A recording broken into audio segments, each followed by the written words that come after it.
I want to get this right, so I want to look at my notes for this. According to this, you are black.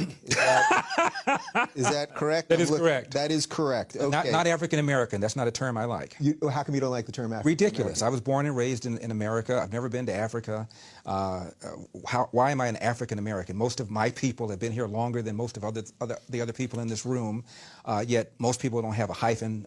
You know, I'm an Italian American, Greek American, Romanian American. It's an absurd term. It's a term that Jesse Jackson almost single-handedly crammed down the throats of our media. And after Jackson began to talk about why blacks should have some connection to Africa, all of a sudden, New York Times, LA Times, all of the media began using that expression. It's ridiculous. Yeah. So the guys that use these phrases, what are they going for there? Well, what is the goal there? The goal is to tell black people that we're victims, that discrimination and racism remain major problems in America when in fact they don't. And they want black people to vote for the Democratic Party. The Democratic Party gets 95% of the black vote, and the reason they get it is because blacks are convinced that the #1 issue facing the country right now is social justice, racist white cops, discrimination, systemic racism, microaggression, whatever new word they come up with, and it's a bunch of nonsense. The #1 problem domestically facing this country is a breakdown of the family. A black kid, or a kid, not just a black kid, a kid raised without a dad is 5 times more likely to be poor and commit crimes, 9 times more likely to drop out of school, and 20 times more likely to end up in jail. So you're far more likely to end up in jail without having a dad than you are because of a white racist cop. Right. So, but you wouldn't not acknowledge that there are some systemic issues. Give me an example. Tell me what you think the most systemic racist issue is. What is it? Well, I would say that because black people in most cases, in many cases, were descendants of slaves, that racism as an institution, that it just, a certain amount of it just exists. 2015? Give me the most blatant racist example you can come up with right now. I think you could probably find evidence that, in general, cops are more willing to shoot if the perpetrator is black than white. What's your basis for saying that?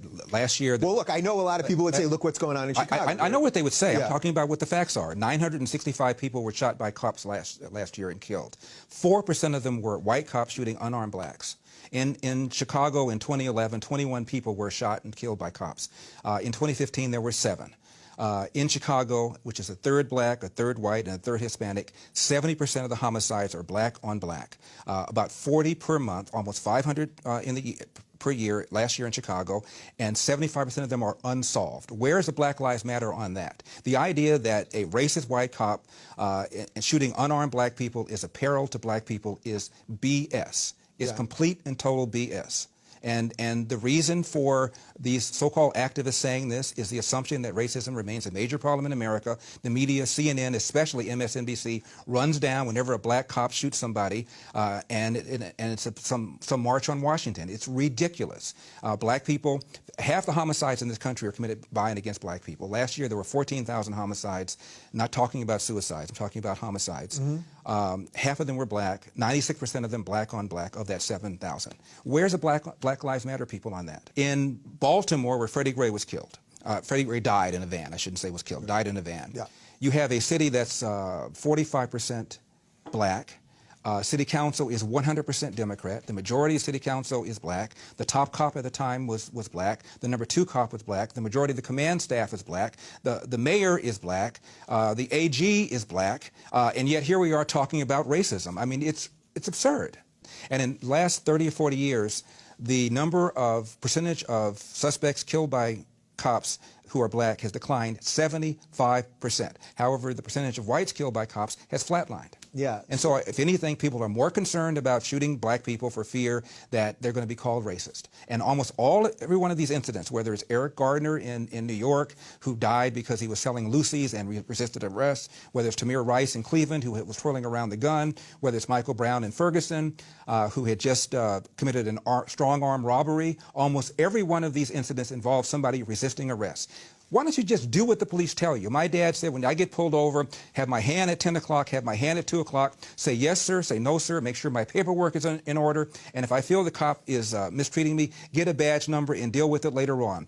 If Jesse Jackson and Al Sharpton and Obama and the whole group of them told black people to do that, we'd have a lot fewer of these things to deal with in the first place. Yeah. The biggest burden that black people have, in my opinion, again, is the percentage of blacks, 75% of them, that are raised without fathers. And that has every other social negative consequence connected to it. Crime, not being able to compete economically in the country, being more likely to be arrested, that's the #1 problem facing the black community. And when I hear people tell me about systemic racism or unconscious racism, I always say, give me an example, and almost nobody can do it. So the family stuff. So I'll follow your logic there on the family stuff. What can actually be done about that then? I mean, because that's a big reverse the welfare state. In 1890, 1900, you look at census reports, a black kid, believe it or not, was slightly more likely to be born to a nuclear intact family than a white kid. Even during slavery, a black kid was more likely to be born under a roof with his biological mother and biological father than today. What's happened is we launched this so-called war on poverty in the 60s, where literally Lyndon Johnson sent people knocking on doors. I lived in the 60s, and people knocked on doors apprising women of their availability to welfare, provided there was no man in the house.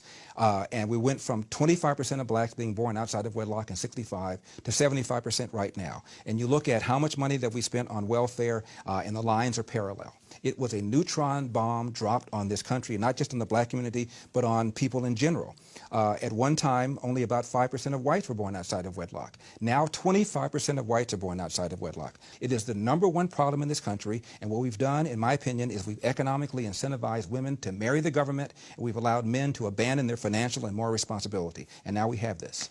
So do you And the left has done this. They don't want to deal with these issues. Why? Let's have a conversation. If I'm wrong, tell me I'm wrong. Tell me how I'm wrong. Give me your data. Give me your facts. Tell me what you got. Yeah. And I could quote the Brookings Institution, which is a liberal think tank, and the Heritage Foundation, which is a conservative think tank, and they'll both tell you that there's a relationship between crime and bad schools and going to prison and not having a dad. So this is not just a liberal kind of thing or a conservative kind of thing. It's a real world kind of thing, and they don't want to have that conversation. How do you wrestle away a little bit of the narrative from the Black Lives Matter folks? Because obviously I tell the truth. You care about the same thing. Of course right? I do. I tell the truth. I talk about the #1 cause of preventable death for young white men is car accidents. The #1 cause of preventable death for young black men is homicide committed by other young black men. I tell the truth. I give the facts. And the facts are racist. Yeah, so the facts are racist. Facts are racist. Right. Hashtag facts are racist.